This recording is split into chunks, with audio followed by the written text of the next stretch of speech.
Asiyah. The Prophet ﷺ mentioned 4 women who perfected their iman. Perfect faith. I mean, that's an incredible testimony. Perfect iman.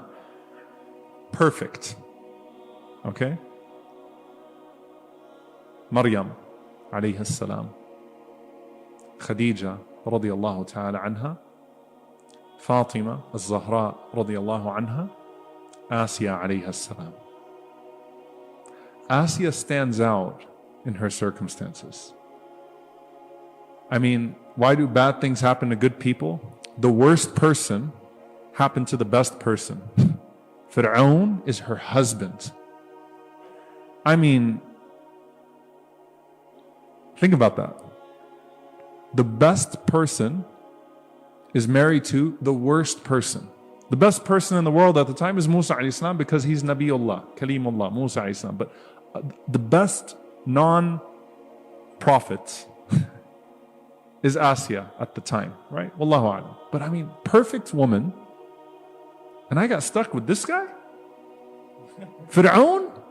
Out of all people, where the qadr of Allah could have gone, taken me to. Like, sometimes I see a sister, it's usually the sisters complaining about their husbands. I understand, not the husband. But my husband doesn't pray. Here I am, I'm trying to become a better Muslim. My husband doesn't pray. My husband does this, my husband does that. Asiyah married to Fir'aun.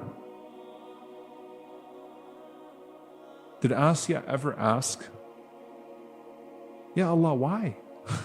Why did I have to be in this situation? Couldn't I have been married to just some other Egyptian man? Out of all of them, you decreed Fir'aun to be my husband? The guy who's known for يُذَبِّحُونَ أَبْنَاءَكُمْ وَيَسْتَحْيُونَ نِسَاءَكُم?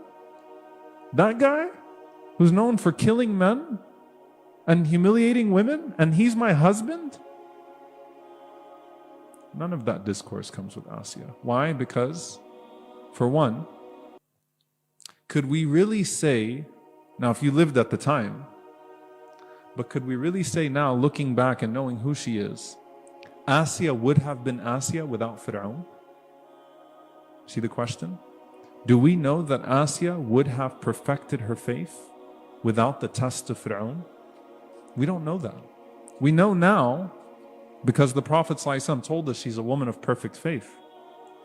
And what is the one time we hear her voice in the Quran? We hear her voice in the Quran. It's when she says, as she's being killed, رَبِّ ابْنِ لِي عِنْدَكَ بَيْتًا فِي الْجَنَّةِ. It's incredible. This is her voice in the Quran. The one time we hear her speak is at the last moments when Fir'aun, يُذَبِّحُونَ أَبْنَاءَكُمْ وَيَسْتَحْيِي نِسَاءَكُمْ, is murdering his wife. Murdering his wife in the worst way. This is why he's Fir'aun. This is why he's so evil. You'd think that, Asiyah was a woman of great akhlaq. She had showed good character towards him, right? So even if now he knows she's a believer, right? Like if you're going to kill her privately, right? What does he do? He lets these strange men, these guards, take her out in public. The nature of the execution of Asiyah, it's horrible. Horrible execution. The humiliation by all these people, your wife. And then take a stone, lash her, and then take a stone and drop it from the top so that it crushes her. His own wife. Where's all the years of marriage? And that's Fir'aun. That's how hard the heart can become. And that's when we hear her voice. Oh Allah, build for me with you a house in paradise. That's ihtisab. Build for me with you a house in paradise. By the way, the ulama say, notice that before she asked for Jannah, she asked for Allah. رَبِّ ابْنِ لِي عِنْدَكَ بَيْتًا فِي الْجَنَّةِ.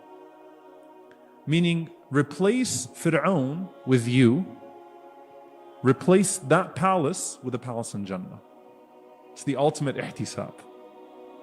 Replace Fir'aun with Allah. عِنْدَك. I'm no longer عِنْدَ. I want to be عِنْدَك. I'm no longer with him. I want to be with you. And then I was pulled out of my palace. Give me a bayt in Jannah.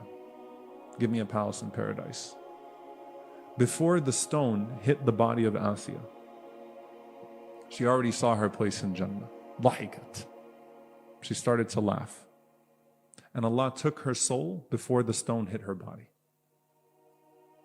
It's profound. Now, by the way, if you live in the world of Asiya and there are cameras and the clip is taken, circulated around the world on Twitter and wherever it is, the execution of the wife of the Pharaoh, 21st century, it might cause you a faith crisis. How could that happen to such a good woman? Where was Allah?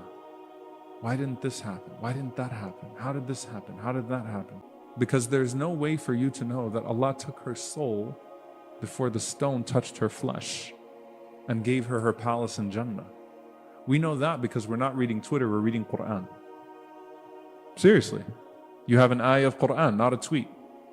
You have the words of the Prophet ﷺ that represent the incident, not a video. Even the most perfect video, I'm not even talking about a fake video, the most perfect video would not have been able to lend to you the details that make that story a good story now. Now you hear that story and you say, MashaAllah. You praise Allah and you praise the maqam, the station of Asiya alayhi salam. But your eyes, in perfect vision, would have betrayed you. You wouldn't have been able to get it. But the question becomes, do you think Asiya, in her palace in Jannah, says, Ya Allah, why did I marry Fir'aun? You think she cares? You think she's like, I could have had a nicer dress.